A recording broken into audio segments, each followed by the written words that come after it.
నమస్కారం. భక్తి భాస్కర ఛానల్కు స్వాగతం. ఈరోజు మనతో పాటు ఉన్నారు ప్రముఖ ఆధ్యాత్మికవేత్త, వాస్తు మరియు జ్యోతిష నిపుణులు శ్రీ వెన్నంపల్లి నిశాంత్ శర్మ అవధాని మహాభాగల్ అఘోర తంత్రి గారు.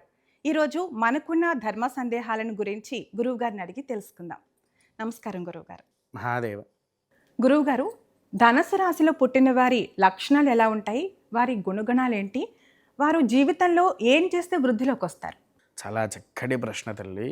ధనస్సు రాశి వారి యొక్క గుణాలు ఎలా ఉంటాయనంటే తల్లి, వారిని ఎవరైనా సరే ఆరాధిస్తే వాడు ప్రేమించినంతగా ఇంకెవరిని ప్రేమించాడు. ధనస్సు రాశి వారు ఎంతో మంచి ప్రేమ వాళ్ళు. వారి గణాధికం ఎలా ఉంటుందనంటే రాజసంలాగుంటుంది తల్లి. నేనే రాజుని అనే ఒక హోదాని పెంచుకునే అవకాశం కూడా వారికి ఉంటుంది. కాకపోతే ఇందులో ఏంటి అని అంటే తల్లి, కొంతమందికి మనం ఏదైనా సరే ముఖ్యంగా క్రితంలో మనం చెప్పుకున్నటువంటిది కుండలిలో చూడాలి. కుండలి అంటే మన పుట్టిన డే టు టైం ఉంటుంది కాబట్టి అది కుండలి ఓపెన్ చేస్తాం కదా, లగ్న కుండలి. ఆ లగ్న కుండలి ఓపెన్ చేసినప్పుడు వారి జాతకంలో ఏ దోషం ఉంది, కుజదోషమా, సర్పదోషమా, శుక్రుడు నీచబట్టాడా, కుజుడు నీచబట్టాడా, బృహస్పతి నీచబట్టాడా, శని వృద్ధిలో ఉన్నాడా, నీచబట్టి ఉన్నాడా, ఇవన్నీ ఒక్కసారి క్షుణ్ణంగా చూడాలి. ఎందుకనంటే ధనస్సు రాశి వారు ఏది ముట్టుకుంటే అది బంగారం అవుతుంది తల్లి వాస్తవానికి. కాకపోతే ఏంటి అని అంటే వీళ్ళకు ఒక లక్షణం ఉంటుంది. ఏం లక్షణం అంటే వీరు స్వతహాగా తెలివి పెడతారు. కాకపోతే వీరి తెలివి ఫ్రెండ్స్ వల్ల పోతుంది. అరే నువ్వు అదెందుకు చేస్తున్నావురా, అది చెయ్యకు, నువ్వు ఇది చెయ్యి అని పక్కవాడి మాటలు విని వాడు చేసేదాన్ని వదిలిపెట్టి దీంట్లోకి వచ్చి అది చేసేస్తాడు. దానివల్ల వీడి యొక్క జీవితం అనేది నష్టపోయే అవకాశం ఉంటుంది తల్లి. అందుకోసం ఏంటి అని అంటే వీరు చూసుకునే విధి తత్వాల్లో అలా ఉంటుంది. తర్వాత ఇంకొన్ని లక్షణాలు ఎలా ఉంటాయి అంటే ఎంతో ప్రేమతత్వ ఆప్యాయ రూపంలో ఉండేవారు. నాకు నువ్వే దిక్కు అనంటే నేను నీకున్నాను అని ఒక భరోసా ఇచ్చి ధైర్యాన్ని ఇచ్చేయంటి వాడు. రాముడి యొక్క బాణానికి ఎంతైతే శక్తి ఉంటుందో వీడి యొక్క మనసు అంతటి శక్తివంతమైనటువంటిదే ఈ ధనస్సు రాశివారు. విన్నారా? కాకపోతే వీళ్ళతో శత్రుత్వం చాలా ప్రమాదం. శత్రుత్వం చాలా ప్రమాదంగా ఉంటుంది. వారికి ఎంత ప్రేమిస్తారో అంత కఠినంగా మారే అవకాశం ఉంటుంది. అవసరమైతే మీరు వినే ఉంటారు పూర్వంలో రౌడీ షీటర్స్ అన్నట్టుగా. ఈ రాశి వాళ్ళు రౌడీ షీటర్లు అయిన వాళ్ళు చాలామంది కూడా ఉన్నారు, రాజహోదాధికం కల్పించడానికి. ఈ నక్షత్రం వారు సీఎం అయిన వాళ్ళు, పిఎం అయిన వాళ్ళు కూడా ఉంటారు. రాజసం ఏదైనా రాజసాధియుక్తంలో ఉంటూ ఉంటారు కాబట్టి. కాకపోతే ఏంటి అని అంటే వీరి పక్కన ఉండేటి వాళ్ళు చెప్పుడు మాటలు వినేసేసి వారి జీవితాన్ని వారే నాశనం చేసుకుంటారు తప్ప వేరే ఏముండదు తల్లి ధనుస్సు రాశి వారికి. తర్వాత ఇంకొకటి ఏంటి అని అంటే ధనుసు రాశికి ఇంకొన్ని విషయాల్లో చాలా చెడు జరుగుద్ది. వాస్తవానికి ఇది కొంతమంది నమ్ముతారు, కొంతమంది నమ్మరు. చేతబడి ప్రయోగ దోషాలు అని అంటారు. ఐడియా ఉందా తల్లవి మీకు? ఈ రాశుల వారికి తొందరగా తాకుతాయి. అత్యంత ప్రమాదం. అంటే ఇవి ఎలా బయట గాలులు తిరుగుతూ ఉంటాయి కదా, కొన్ని రాశుల వారికి, నక్షత్రాల వారికి ఆ గాలికి అవంటే చాలా ఇష్టం.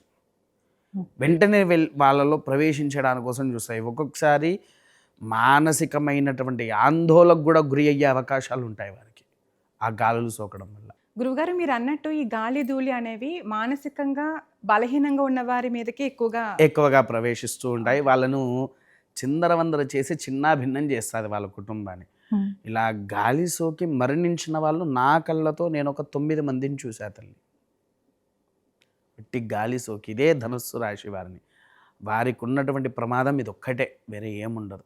అంటే ఇప్పుడు ధనుసు రాశిలో పుట్టిన అన్ని నక్షత్రాల వారికి ఇదే ప్రమాదం అయితే ఉంటుందా గురు? ఇదే ప్రమాదం. నేను అందాక అదే చెప్పా, జాతక కుండలిలో మొదలు ఏది నీచపట్టి ఉందా అనేది దాన్ని చూడాలి. చూసిన తర్వాతనే వీడికి గాలి సోకుద్దా సోకదా అది క్షుణ్ణంగా చూస్తాము. ఎందుకు అనంటే ప్రభావం అయితే రాశుల్లో ఉండే నక్షత్రాలకు కూడా వచ్చే అవకాశం ఉంది. విన్నారా? వీరు ఎక్కువగా ఏంటి అంటే రాత్రుల పూట బయట జనసంచరణ చేయకపోతే చాలు. కొంతమంది ఏం చేస్తారంటే రాత్రి 12 అయిందంటే ప్రయాణాలు చేసే అవకాశం ఉంటుంది. ధనుసు రాశి వారు అర్ధరాత్రి ప్రయాణం అనేది అర్ధరాత్రి ప్రయాణం పెట్టుకోకూడదు. దానివల్ల యాక్సిడెంట్ అయ్యే ప్రమాదం ఉంటుంది, యాక్సిడెంట్లు అయ్యే ప్రమాదం ఉంటుంది, గాలి ధూళి గాలి ప్రవేశించే ధూళి ఇవన్నీ ప్రమాదం. వచ్చే అవకాశం ఉంటుంది. అందుకోసమే ఏంటంటే వీరి వల్ల పక్క వాళ్ళను కూడా మనం ఇబ్బంది పెట్టేసినట్టు, వీరి వల్ల పక్క వాళ్ళు కూడా ఇబ్బంది పడతారు. అందుకోసం ఏంటి అని అంటే చేసే పని చూసే పని వాళ్ళు ఆచరించేది క్షుణ్ణంగా ప్రతిరోజు నిత్య జీవితాన్ని ఎలా గడపాలి అనేటువంటిది వారి ఇంట్లో భగవంతుని దగ్గర దీపారాధన చేసిన తర్వాతనే ఏ పనైనా చేయాలి. ఆ భగవంతుడి దగ్గర ఈ ధనస్సు రాశి వారు ఉదయాన్నే దీపం పెడితే వారికి వచ్చే సమస్యల నుంచి సగభాగం తొలగిపోతుంది తల్లి.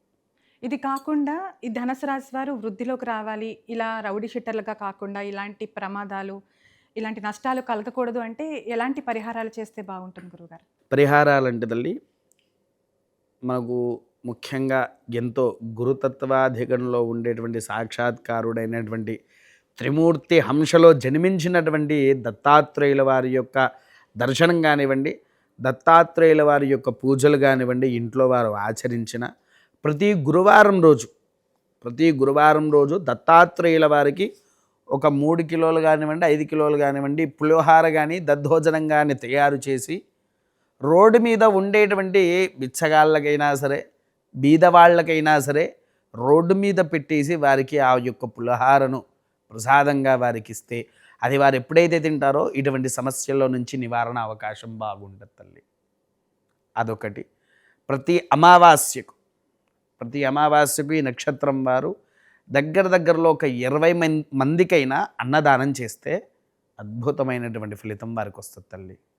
ధనుసు రాశి వారు ఈ దాన ధర్మాలు చేస్తే వాళ్ళకి ఫలితం ఉంటుందంట. చాలా బాగుంటుంది తల్లి. ఎందుకనంటే వీరు ఎక్కువగా దత్తాత్రేయుల వారిని దక్షిణామూర్తిని బాగా కొలవాలి. బాగా కొలిచిన తర్వాత ఈ ప్రసాదాలను తయారు చేసి పంచాలి.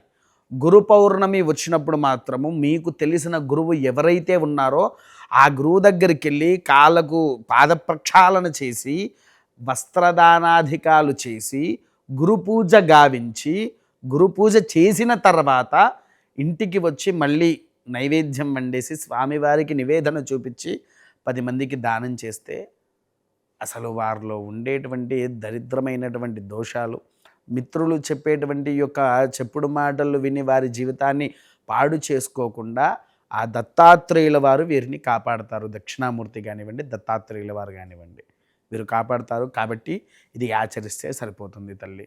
గురువుగారు, మా ప్రేక్షకుల సందేహాలన్నీ చక్కగా నివృత్తి చేసినందుకు ధన్యవాదాలు గురువు. మహాదేవ.